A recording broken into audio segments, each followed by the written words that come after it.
and then have a kind of flashback. So I don't know whether you want me to actually read what the bits I have read before, but what I could do is perhaps remind you of what you've heard, and if anybody wants me to fill in anything, I can do that as I go along. So perhaps if I start it and then point out what I'm. I can remember what the reason why they were having to go up country and find their parents and to get money. Good. Yeah. Okay. Yeah. So if I read the opening paragraph perhaps, then remind you of the bit of chit chat that I have moved, and then we can whistle on to the next bit. So, I was jolted awake. There was a chipped enamel plate in front of my face. Triangles of coconut rocked on it. A fly rode on one piece. The plate was held by a skinny little girl. 1 rupee only, she said. James woke too, rummaged for coins, and bought some. The girl disappeared, and then the plate came in through the next glassless window of the beaten-up old bus. I stuck my head out of the window. The girl was standing on just the ends of her 2 big toes on a tiny ledge that ran along the side of the bus. There was sick below some of the windows.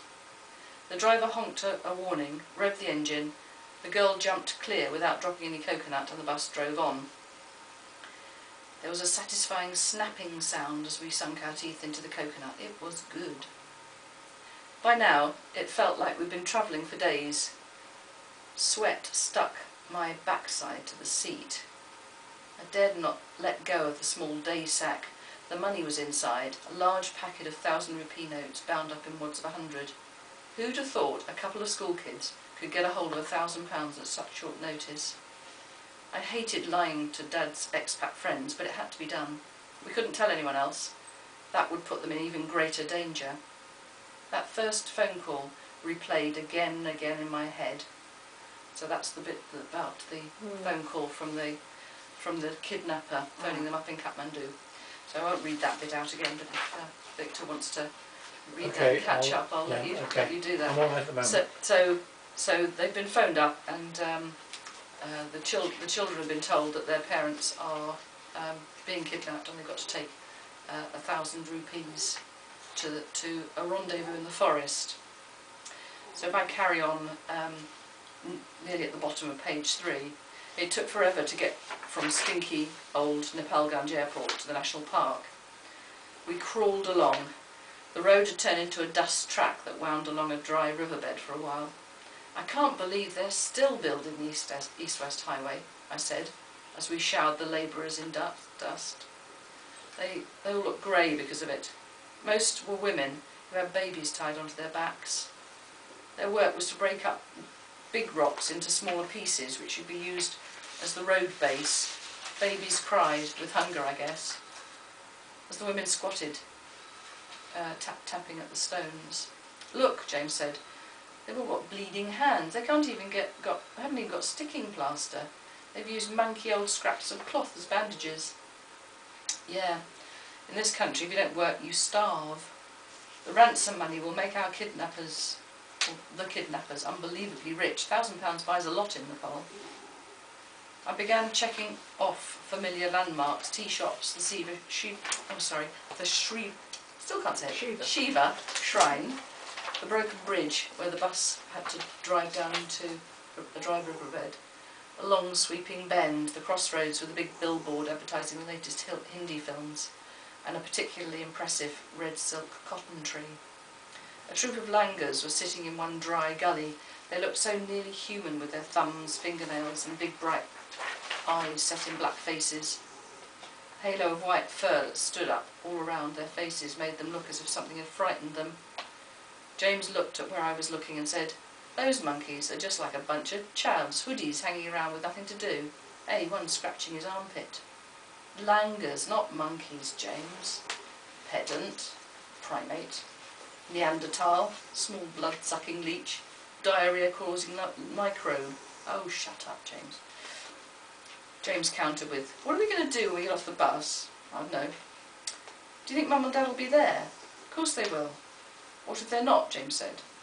"They will, they've got to be." Then much later, "Hey, we've arrived, James." "Eh?"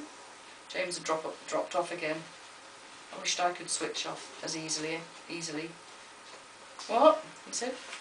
Royal Bardia National Park, we're here. I could smell popcorn, but I couldn't see the cellar.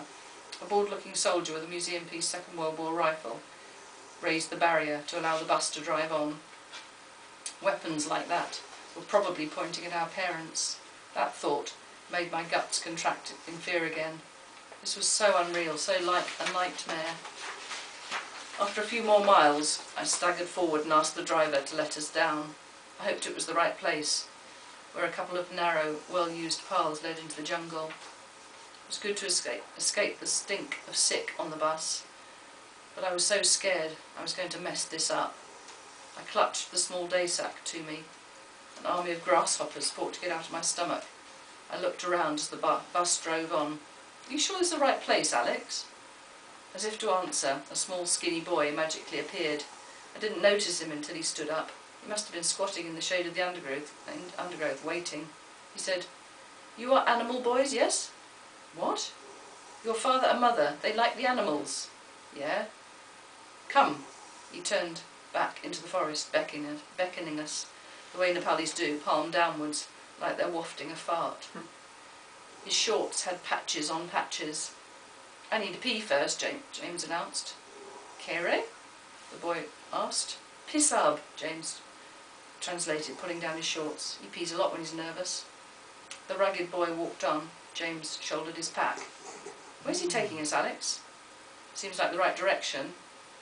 We followed him for a long time. James whispered, "How do we know we can trust him?" "I don't know. Probably knows we have a lot of money on us. Maybe. It would be really easy to lose a couple of bodies in the jungle. Leopards and vultures would eat the evidence." "Oh, do shut up, James." Thought I'd feel okay once we were back in the forest, after so long in the city. The dust and mouldering leaves smelt familiar and should have been reassuring, but a loud squawk startled me. It scared me, even though I knew it was only a parakeet calling. I whispered, "Psst, slow up." James gave me a puzzled look. "We'll hang back, then we can hide." The boy strode further and further ahead. "Quick, James, you go that way, I'll go this, and we'll meet round the back of that red silk cotton tree in a few minutes. If he turns round, just lie down and keep still." We sprinted off in different directions and hid. I was impressed how quickly I'd lost sight of James. I lay flat amongst some prickly leaves and watched the boy doubling back, looking for us. I don't think he cared that much, though. He didn't search for very long. Then, when I was sure he'd given up looking for us, I circled round to the big red silk cotton tree. James was waiting there for me. "It worked, we've lost him," James grinned. "Yeah, so let's go on." We hurried on towards camp. At first we ran, but it wasn't easy with all the overhanging branches, and the heat was exhausting. We slowed to a fast walk. All this time I was hoping that when we reached camp I'd think of something clever to get my parents free. Things were going to work out okay.